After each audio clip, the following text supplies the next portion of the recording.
আছো তোমরা সবাই? আশা করছি সকলে খুব ভালো আছো। আজকে আমি বানাচ্ছি দু রকমের দুটো পিঠে। একটা বানাবো পাটিসাপটা আর একটা বানাবো দুধে সেদ্ধ।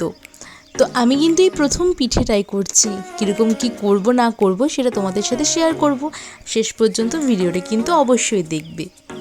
প্রথমে আমি একটা জায়গায় 1 কাপ মতো ময়দা, 1 কাপ চালের গুঁড়ো আর হাফ কাপ মতো সুজি নিয়ে নিয়েছি এবং তাতে 2 চামচ চিনি আর অল্প করে লবণ দিয়ে সেটাতে আমি দুধ দিয়ে দুধটা গরম করে রুম টেম্পারেচারে এনে সেটা দিয়ে ভালো করে ঘোলটা বানিয়ে নিচ্ছি। এবার এটা বানানোর পর আমরা 30 মিনিট মতো ঢেকে রাখবো যাতে সুজিটা ওই দুধটাকে অ্যাবজর্ব করে নেয়। সেজন্য চলো এটা হতে থাক। অ্যাবজর্ব ততক্ষণ আমরা অন্যদিকে নারকেলের যে পুর সেটা করে নিই। আমার কাছে নারকেল কোড়ার মতো কিছু ছিল না, তার জন্য আমি মিক্সিতেই এই পেস্টটাকে তৈরি করেছি। বেশ রাফলিভাবে করেছি, খুব একটা বেশি পেস্ট করে নিলে তো আবার তেল বেরিয়ে যেত নারকেলের থেকে। তার জন্য এটা ভালো করে এখানে লাল লাল করে ভেজে নিচ্ছি। আর তারপর ওই দুটো মতো এলাচ ফাটিয়ে দিয়ে দিয়েছি। আর তারপর দিয়ে দেবো একটুখানি গুড়। তো এটা ভালো করে মেল্ট হয়ে পুরটা আমার তৈরি হয়ে যাক।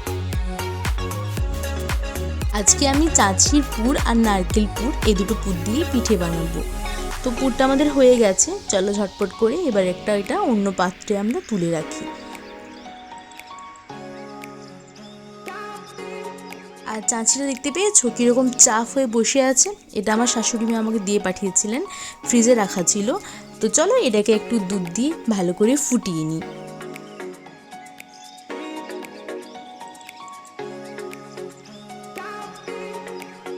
দেখো এখন কিন্তু পৌষ মাস পেরিয়েই গেছে, মানে বেশিরভাগ পিঠের যে চল সেটা কিন্তু পৌষ মাসে হয়ে থাকে। কিন্তু বাঙালি মন কখন যে কি খেতে মন চেয়ে যায় কি আর বলবো বলো। তো এখন পিঠে খেতে মন চাইলো তাই বানিয়ে ফেলছি পিঠে। মানে পিঠে খাওয়ার জন্য তো কোনো সময় হয় না।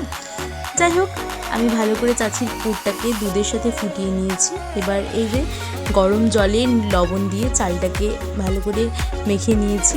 এবার হচ্ছে সেই সময় যেটা হচ্ছে পিঠে গড়ার সময়। এই আমার যে কী শেপের পিঠে আমি দিয়েছি তোমাদের দেখাবো, তোমরা দেখতেই পাবে। চলছে এটা আমার প্রথম পিঠে বানানো। তো এইটাই হচ্ছে প্রথম পিঠে যেটার ভেতরে আমি দিয়েছিলাম নারকেল পুর। তোমরা দেখো আমি কীরকম বানাই পিঠেটা।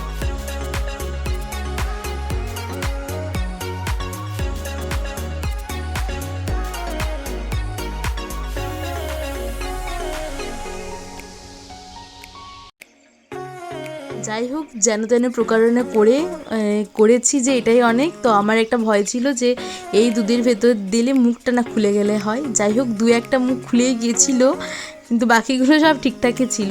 খুব একটা বেশি করে বানাইনি, দুটো লোকের জন্যই বানানো, ওই 5-6টা মতো বানিয়েছিলাম। তো এটাকে ভালো করে দুধে ফুটিয়ে নেব। আর অন্যদিকে চলো পাটিসাপটা পিঠেটা বানিয়ে নিই। এখানে আমার যে ব্যাটারটা সেটা তৈরি হয়ে গেছে। আর এখানে আমি গরম তাওয়াতে তেল ব্রাশ করে নিয়েছি। আর তারপরে ব্যাটারটা দিয়ে ভালো করে চারদিকে ছড়িয়ে দিচ্ছি।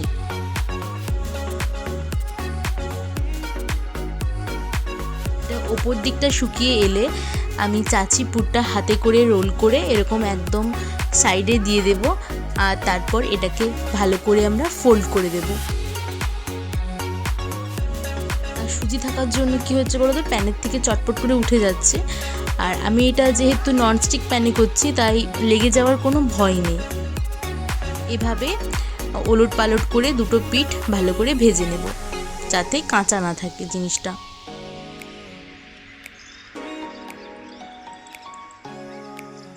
তো এই তো আমাদের একটা পিঠে হয়েও গেছে। এর আগে আমি একটা পিঠে করেও ছিলাম, এটা হচ্ছে আমার সেকেন্ড বার তৈরি পিঠে।